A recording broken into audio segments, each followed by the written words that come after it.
Welcome back. On this program, we talk quite a bit about the Trump administration's immigration crackdown, and some of it is frankly cruel policies like separating families at the border. We're getting now new information, and it's just disturbing. According to a new court filing, the government cannot locate the parents of 545 of the children who were detained.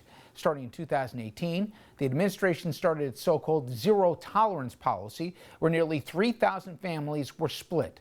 Take a listen to how the Homeland Security Secretary at the time, and then AG Jeff Sessions, described it that very spring. Our policy is if you break the law, we will prosecute you. You have an option to go to a port of entry and not illegally cross into our country. If you're smuggling a child, then we're going to prosecute you. And that child will be separated from you probably as required by law.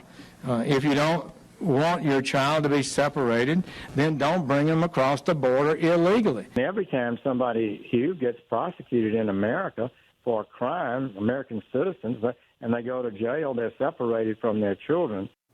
A few months later, Nielsen directly contradicted what she previously said about the policy, and she even was insulted when even questioned about it. This administration did not create a policy of separating families at the border. Are you intending for parents to be separated from their children? Are you intending to send a message? I find that offensive. Why? No, because why would I ever create a policy that purposely does that? So fast forward to this month, and we are getting new details about how this all went down. The Justice Department's Inspector General, they've been investigating the policy for 2 years, and the New York Times got its hands on some of the findings. The IG says 5 U.S. attorneys along the border, including 3 Trump appointees, they were against the order to prosecute undocumented immigrants if it meant taking their kids away. They were, quote, deeply concerned about the welfare of the children. Sessions, though, having none of it. The report says Sessions ordered them to proceed anyway, showing little to no regard for the children. By the way, the orders reportedly came down right from the president.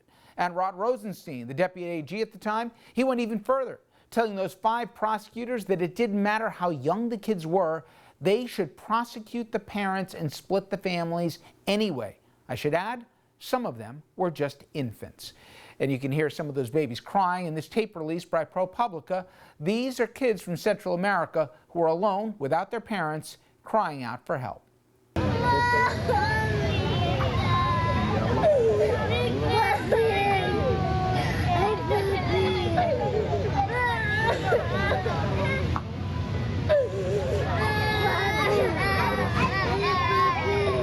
Bueno, aquí tenemos una orquesta.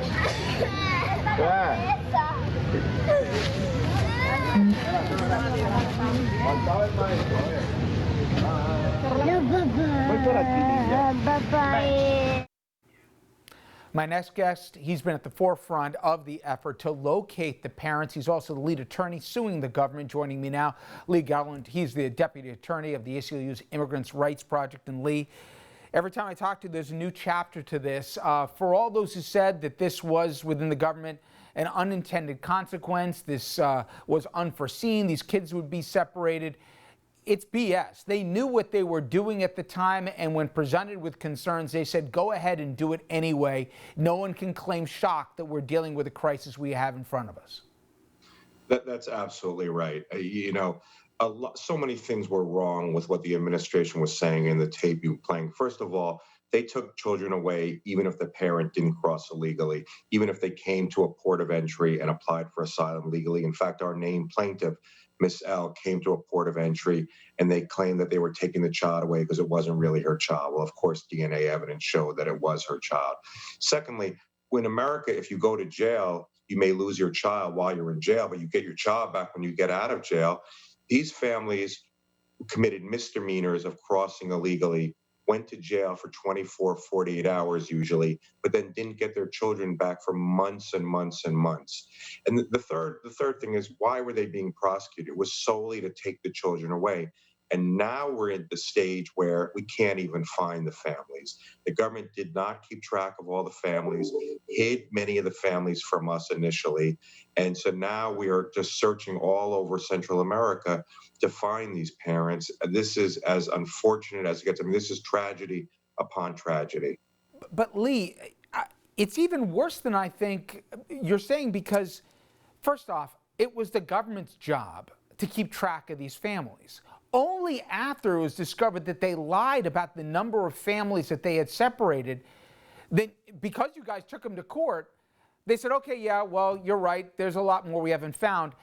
They made it your job. They said, give us 2 years, right, to find out. We'll give you the names, give you just the names in 2 years, and then you got to go find the very people they separated. The idea, forget about contrition. They take no responsibility for what they did, and they'll leave it to you guys to put the families back together. That's absolutely right. They hid so many of the families from us in the court. The court was astounded when it found out that there were more families. Then the government said, well, we're washing our hands of it. They're in Central America. We're not finding them. So I had no choice but to stand up in court and say, we will find them, and I will get partner organizations and law firms to help me. And so we have just been doing the searching without the government's help. The government has washed their hands of it. You're absolutely right. They didn't tell the court or us about these families. They didn't keep track of them, and now they're playing no part. And what I think a lot of people don't know is on top of all that, even when a family is lucky enough to be reunited in the United States, the Trump administration is still trying to deport them. So compounding all the horror they've been through, they are now fighting to remain in the country. You know, Lee, I know a lot of people watching us, they're going through hard times. COVID hasn't been easy on anybody. There's economic hardship. And instead of preaching the convert, I'm sure there's people out there say, hey, you know what, guys? Who would bring their kid to a border and dump the kid at the border? And I went down to the Tijuana area, and I saw where families were living, and I also heard all the stories of what they were running from. I want to play a clip now. This is a 3-year-old boy from Honduras. His name's Sammy. He was separated from his parents. He was taken, and they were left Honduras because they were fleeing gang violence in their home country. He went several months before he got to see his parents film. They were finally reunited at a facility in McAllen, Texas. He didn't recognize his mother. Here's a clip. Mi amor, yo soy tu mami, papi, yo soy tu mami. Dime, ¿verdad que tiene mi hijo?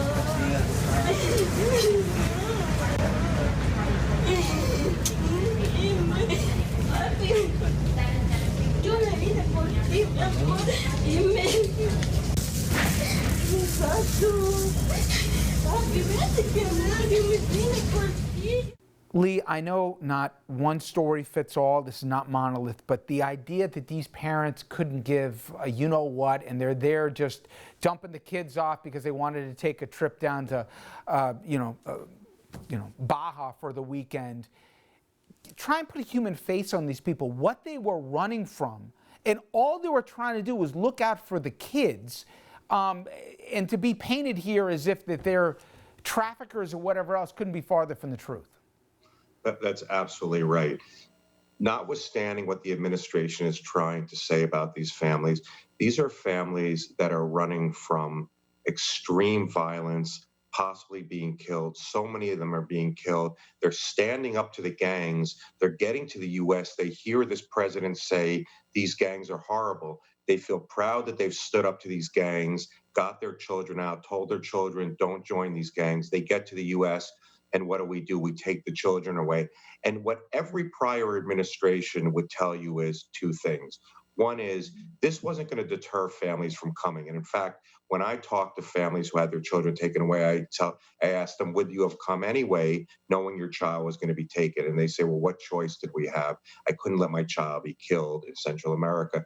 But the other point, I think, is one that's been made by even conservatives, Laura Bush, the Pope, conservative religious leaders, is even if it would deter some people from coming, there's just some things in the United States we don't do. And one of them is taking babies and toddlers away, using them as political pawns.